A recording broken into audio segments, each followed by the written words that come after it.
Once you get through that first bit and all that thinking and really planning things out, it's important to establish policy. I had a really great conversation last week with Steve Bade down in Eugene.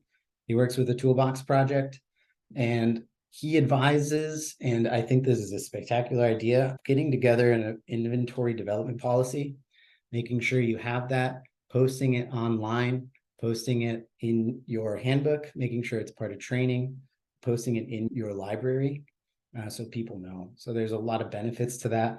It's going to simplify your selection process for taking in new tools, especially if you have someone who's pulling up with a truckload of things and for donations or something like that.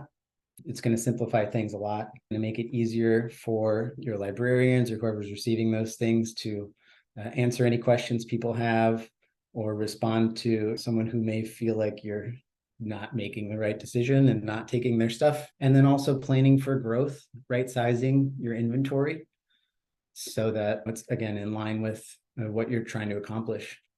And I think one thing that the Toolbox project in Eugene does really well is creating a context for collaboration and resource sharing. So knowing that, for example, if you have a really good bike share program or bike repair program or something like that, an inventory policy gives you a context and keeps it front of mind so that you can have a space in your library and a space on your website and your handbook to point people to other resources, really building up the economy, being supportive of each other, and getting things moving in the direction we're all trying to get things to. There are some resources. Steve has written this nice, concise white paper on development strategy, why it's important, and also shared his policy for you to take a look at and maybe use as a draft to get started.